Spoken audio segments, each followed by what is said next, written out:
Bonjour mes chères Simone, le jardin secret, c'est quoi cette chose mystérieuse? En fait, c'est tout simple, c'est notre droit d'avoir une vie intime, une vie intérieure qui nous appartient, qui m'appartient à 100%.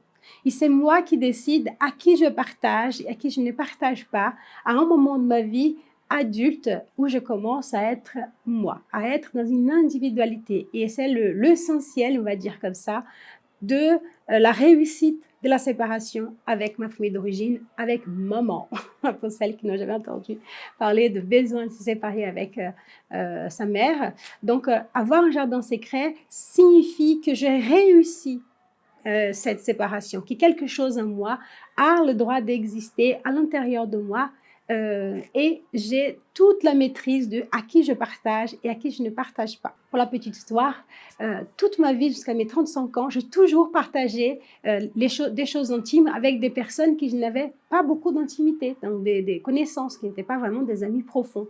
Donc il suffisait que la personne me posait des questions intrusives ou intimes, je ne me sentais pas de dire non. Je disais, je lui racontais ma vie sans problème. On pourrait dire que j'étais à l'aise, mais non, en fait, je n'avais pas de jardin secret. Je n'avais pas la permission de faire des choses et de ne dire à personne, de raconter à personne. Et l'action symbolique que j'ai faite pour la première fois, c'est d'aller au cinéma et ne dire à personne. Donc, j'ai choisi le film, je suis sortie le soir, je suis rentrée et ce que vous pensez, ah, ça c'est trop facile.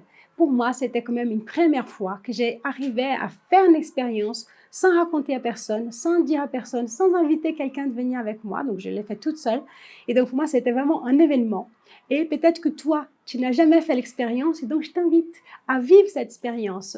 D'abord, de faire des choses seule, sans dire à personne, faire un accompagnement, prendre rendez-vous, aller se faire masser ou aller au cinéma comme moi, je ne sais rien. Et de ne pas raconter à d'autres. Pour celles qui veulent vraiment construire un bon jardin secret, il y a une petite clé qui est celle d'avoir 3 personnes pour rentrer dans ce jardin. Donc, si vous avez une thérapeute, donc la thérapeute, c'est déjà une, il reste que 2. Sinon, tu n'as pas, c'est 3 personnes, 3 amis, hommes ou femmes, qui tu vas permettre de connaître ce qui se passe pour toi, à qui tu vas partager tes émotions, tes difficultés, les questions financières, les questions professionnelles, de santé, etc. Tout ce qui est de l'ordre de l'intime.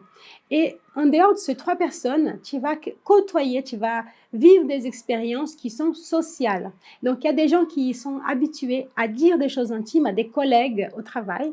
Donc, vous allez arrêter ça déjà, arrêter de dire des choses intimes à des collègues, sauf si vous adoptez un collègue comme un ami vraiment et vous le côtoyez en dehors du travail, par exemple. Mais sinon, vous pouvez prendre aujourd'hui la décision là de être dans ces jardins secrets, de les construire, donc de ne plus partager ton intimité avec ta famille d'origine, en tout cas à famille d'origine jusqu'à être marié, c'est vraiment une bonne recommandation, et commencer à construire ce petit jardin qui, je suis sûre, va vraiment t'aider à vivre une vie de couple qui dure et qui tient la route et respectueuse. Voilà. À bientôt ma chère Simone.